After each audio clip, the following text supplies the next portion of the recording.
Assalamualaikum warahmatullahi wabarakatuh. Kisah Salman Al-Farisi. Kalau saja iman berada di bintang, pasti akan dicapai oleh orang-orang ini, diucapkan Rasulullah sambil meletakkan tangannya pada tubuh Salman Al-Farisi.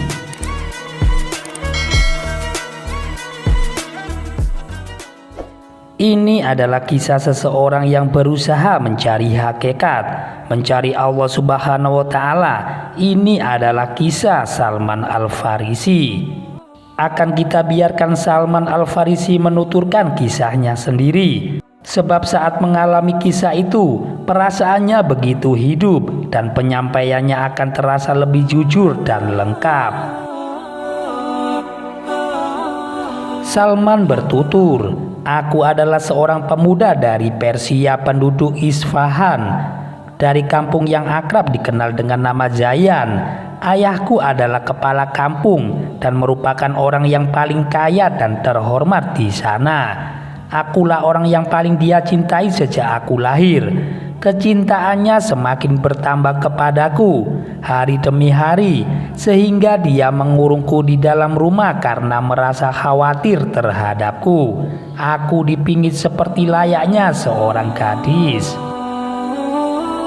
Aku sungguh-sungguh menganut agama Majusi, sehingga aku ditunjuk sebagai penyulut api yang kami sembah. Aku dipercaya untuk menyulutnya sehingga tidak boleh padam sesaat pun, baik pada malam ataupun siang hari. Ayahku memiliki lahan luas yang memberi kami penghasilan yang banyak. Ayah selalu mengawasinya dan menuai hasilnya. Pada suatu waktu ayahku sibuk menyelesaikan urusan lain sehingga dia tidak sempat datang ke lahannya. Dia pun berkata, 'Wahai anakku, aku ada kesibukan lain sehingga tidak bisa mengawasi perkebunan kita. Pergilah engkau ke sana dan gantikan aku untuk mengawasi kebun kita hari ini.' Aku pun berangkat untuk mengawasi kebun kami. Ketika aku menyusuri jalan, aku melewati gereja kaum Nasrani. Ku dengar suara mereka dari luar saat mereka sedang melaksanakan kebaktian. Aku pun menjadi tertarik. Aku tidak pernah tahu sedikit pun tentang agama Nasrani atau agama lainnya karena ayahku sudah begitu lama melarangku untuk bergaul dengan sesama manusia. Ketika aku mendengar mereka, ku datangi mereka untuk melihat apa yang sedang mereka kerjakan.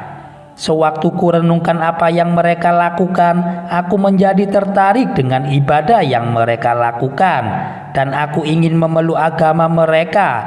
Aku berkata dalam hati, 'Demi Allah, ini lebih baik dari agama yang kami anut. Demi Allah, tidak akan kutinggalkan mereka sampai matahari terbenam.' Aku batal pergi ke kebun ayahku. Lantas aku bertanya kepada mereka, 'Dari mana asal agama ini?' 'Dari negeri Syam,' jawab mereka. Ketika malam telah tiba, aku kembali ke rumah dan aku berjumpa dengan ayah yang menanyakan apa yang sudah aku lakukan seharian. Aku pun menjawab, 'Ayah, aku berjumpa dengan sekelompok orang yang melakukan kebaktian di gereja.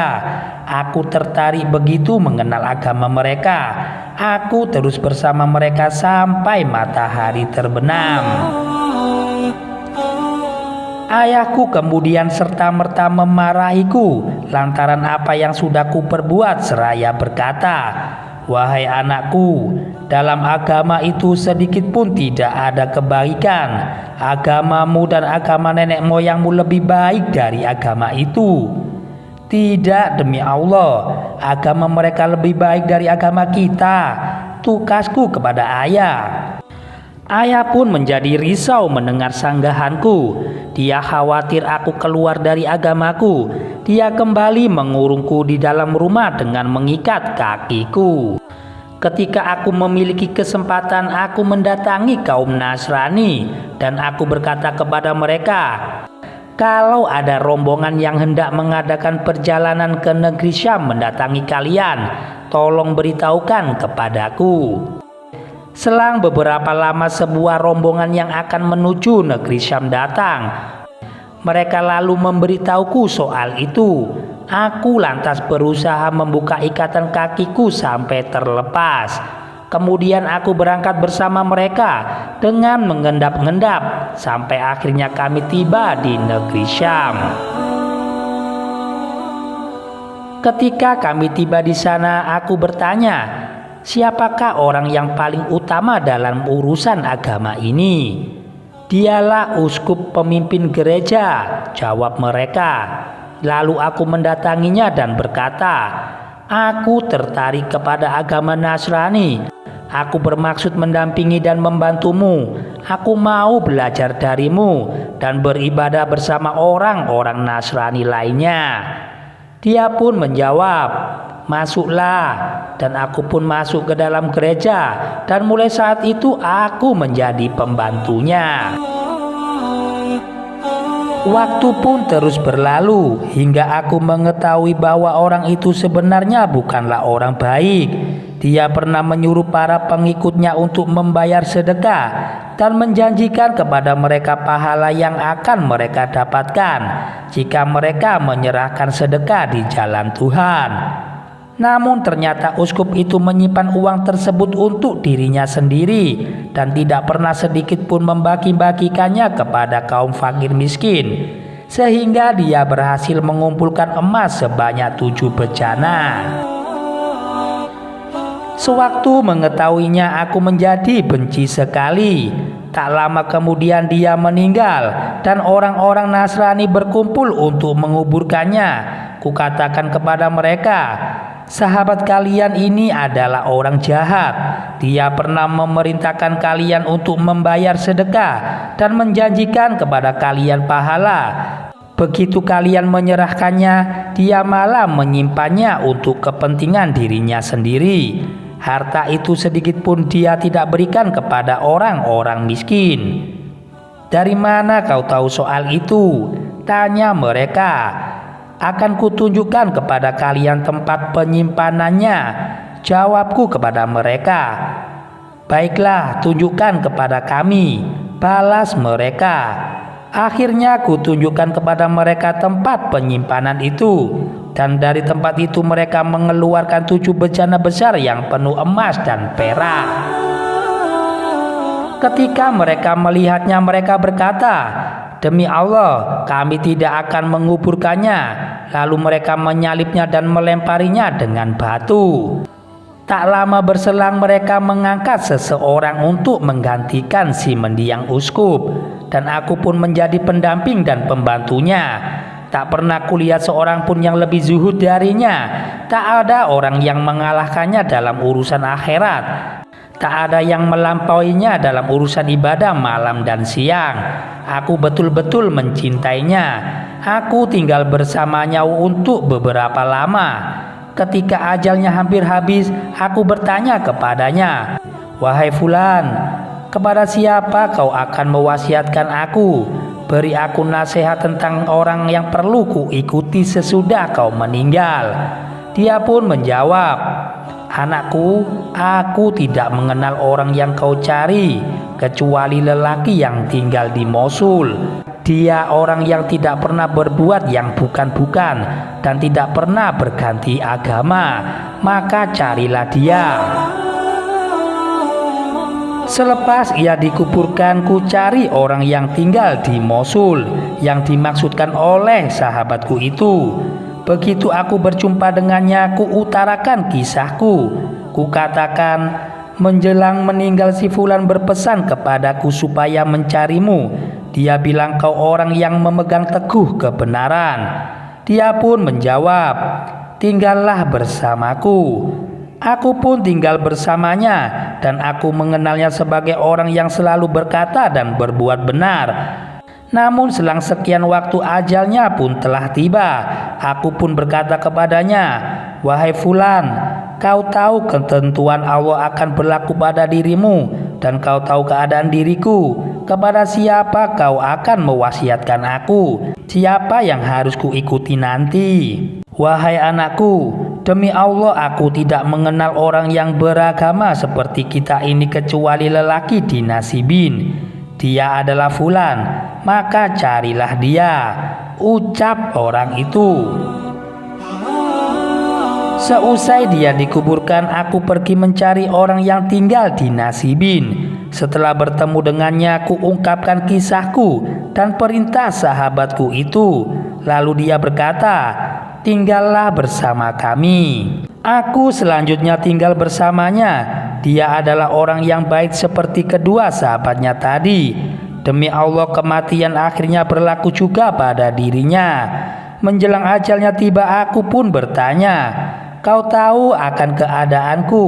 Kau hendak mewasiatkan aku kepada siapa? Wahai anakku, demi Allah aku tidak mengenal orang yang beragama seperti kita ini kecuali lelaki di Amuria. Dia adalah fulan, carilah dia, jawab orang itu. Aku mencarinya dan kuceritakan kisahku. Dia pun berkata, tinggallah bersamaku. Aku pun tinggal bersama laki-laki yang demi Allah menganut agama yang sama dengan para sahabatnya tadi. Selama aku tinggal bersamanya, aku berhasil memiliki banyak sapi dan kambing. Lalu dia pun meninggal menyusul para sahabatnya. Saat menjelang ajalnya tiba, aku bertanya kepadanya, kau tahu akan keadaanku? Lantas kepada siapa kau mewasiatkan aku? Kau ingin aku melakukan apa? Dia pun kemudian menjawab, anakku, demi Allah aku tidak mengenal orang yang masih menganut agama yang kita ikuti. Tapi sebentar lagi akan muncul di tanah Arab seorang nabi yang diutus dengan membawa agama Ibrahim. Kemudian dia berhijrah dari negerinya ke negeri yang punya banyak pohon kurma di antara dua buah lembah berbatu. Dia punya tanda-tanda yang jelas. Dia menerima hadiah dan menolak sedekah. Di antara kedua pundaknya terdapat tanda kenabian. Kalau kau mampu pergi ke negeri itu, maka pergilah. Kemudian ajal menjemputnya. Selepas dia dikuburkan, aku masih tinggal di Amuria sekian lama. Sampai sekelompok pedagang Arab dari kabilah Kalb datang. Kukatakan kepada mereka, kalau kalian membawaku ke tanah Arab, maka akan kuberikan semua sapi dan kambingku ini. Baiklah, kami akan membawamu, jawab mereka. Kuberikan semua hewan ternakku kepada mereka, dan mereka membawaku sampai tiba di Wadi Al-Qura. Sesampainya di sana mereka mengkhianatiku dan menjualku kepada seorang lelaki Yahudi. Maka aku pun menjadi budaknya. Tak lama kemudian sepupu majikanku dari Bani Quraiza datang berkunjung dan dia pun membeliku. Dia membawaku ke Yastrib. Dan di sana aku melihat pohon-pohon kurma seperti yang telah diceritakan oleh sahabatku di Amuria. Aku tersadar bahwa inilah Madinah yang digambarkannya itu. Lantas aku pun tinggal di sana bersamanya. Pada masa itu Nabi Shallallahu Alaihi Wasallam sedang berdakwah kepada kaumnya di Mekah. Namun aku tidak pernah mengetahui kabar beliau karena aku sibuk mengerjakan tugasku sebagai budak. Beberapa waktu berselang, Nabi Shallallahu Alaihi Wasallam berhijrah ke Yastrib. Demi Allah saat itu aku sedang berada di atas pohon kurma milik majikanku sambil mengerjakan beberapa tugas. Majikanku pada waktu itu sedang duduk di bawahnya ketika seorang sepupunya datang sambil berkata, semoga Allah membinasakan Bani Khoilah. Demi Allah mereka sekarang sedang berkumpul di Kuba untuk menyambut seorang laki-laki yang datang dari golongan mereka dan mengaku sebagai nabi. Ketika aku mendengar ucapannya, rasanya aku langsung demam dan terguncang, sehingga aku khawatir akan jatuh menimpa majikanku. Aku lekas-lekas turun dan kemudian berkata kepada laki-laki tadi, kau bilang apa? Ceritakan lagi berita tadi kepadaku. Maka majikanku langsung emosi dan menghantamku keras-keras. Dia berkata kepadaku, "Apa urusanmu dengan berita ini? Teruskanlah pekerjaanmu." Menjelang petang, ku ambil beberapa butir kurma yang kukumpulkan dan kubawa ke tempat Rasulullah menginap. Aku masuk menghadapnya dan aku berkata, "Ku dengar kau orang soleh dan kau membawa para sahabat yang membutuhkan bantuan. Ini adalah sedikit barang yang dapat ku sedekahkan. Menurutku kalian lebih pantas untuk menerima ini dari lainnya." Kemudian aku mendekat ke arah beliau. Beliau lantas bersabda kepada para sahabatnya, "Kalian saja yang makan." Dia tidak menggerakkan tangannya dan memakan kurma bawaanku. Aku berkata dalam hati, "Inilah tandanya." Kemudian aku kembali ke rumah dan kukumpulkan beberapa butir kurma. Saat Rasulullah berangkat dari Kuba menuju Madinah, kudekati beliau sambil berkata, "Kuperhatikan kau tidak makan harta sedekah, dan ini hadiah yang kubawakan untukmu." Lalu beliau memakannya dan menyuruh sahabat-sahabatnya untuk makan bersamanya. Maka aku pun berkata dalam hati, "Inilah tanda yang kedua." Lalu aku mendatangi Rasulullah yang saat itu sedang berada di Baqi Al-Gharqad untuk menguburkan sahabat-sahabatnya.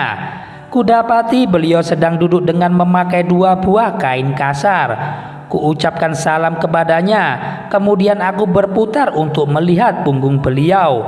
Dan ternyata benar, aku melihat tanda seperti yang telah diceritakan oleh sahabatku yang berada di Amuria.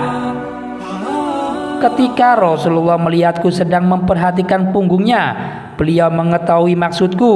Kemudian beliau melepaskan selendang dari punggungnya. Kuperhatikan dan kulihat tanda itu. Aku semakin yakin dan aku pun langsung tersungkur, mencium tangannya dan aku menangis. "Apa kisahmu ini?" tanya Rasulullah kepadaku. Ku ceritakan kisahku kepadanya dan beliau kagum mendengarnya. Beliau kemudian ingin para sahabatnya juga mendengar kisahku ini. Maka ku ceritakan kepada mereka. Mereka pun begitu kagum mendengarnya. Mereka semua menjadi begitu bahagia. Demikian kajian yang singkat ini bisa kami sajikan. Semoga kita bisa mengambil hikmah dan manfaat dari kajian ini. Wassalamualaikum warahmatullahi wabarakatuh.